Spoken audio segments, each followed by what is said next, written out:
ఒక్క గవర్నమెంట్ ఉద్యోగం సంపాదించడమే గగనమవుతున్న రోజుల్లో ఒకేసారి 5 ఉద్యోగాలు సాధించారు ఖమ్మం యువతులు శృతి వినీల.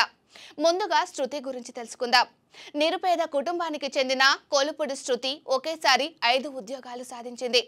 ఈమె తండ్రి పెయింటింగ్ వర్క్ చేస్తుండగా తల్లి పోలీస్ శిక్షణ కేంద్రంలో అవుట్సోర్సింగ్ ఉద్యోగినిగా పనిచేస్తుంది. ఇంటర్ వరకు గురుకులంలో చదివిన శృతి ఓయూలో ఉన్నత విద్య పూర్తి చేసింది.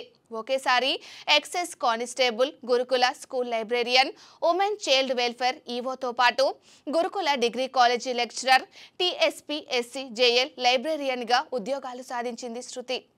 ఇలా ఒకేసారి 5 ఉద్యోగాలు సాధించిన శృతిని సిపిల్ సునీల్ దత్ అభినందించారు. ఖమ్మం నగరానికి చెందిన మరో విజేత వినీల. టేకులపల్లి కేసీఆర్ టవర్స్ లో ఉంటున్న వినీల కూడా ఒకేసారి 4 ఉద్యోగాలు సాధించింది.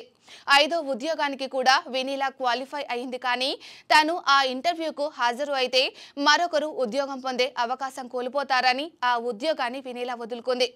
వినీల తండ్రి తన చిన్నతనంలోనే చనిపోవడంతో 2 ఆడపిల్లల భారం మొత్తం తల్లి వెంకటలక్ష్మి మీద పడింది. తల్లి కష్టం చూడలేక అక్క చెల్లెళ్ళు వినీల, వివేక కూడా కష్టపడి చదివారు. 4-5 ఉద్యోగాలు సాధించిన ఈ యువతుల కుటుంబంలో మగపిల్లలు లేరు. 2 కుటుంబాల్లోనూ ఆడపిల్లలే ఉండడం కాకతాళీయం.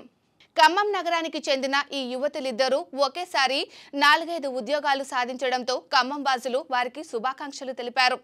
ఉమెన్స్ డే సందర్భంగా మీ అందరి తరపున నమస్తే తెలంగాణ ద్వారా వినీల, శృతి ఇద్దరికి విషెస్ అందజేస్తున్నాం.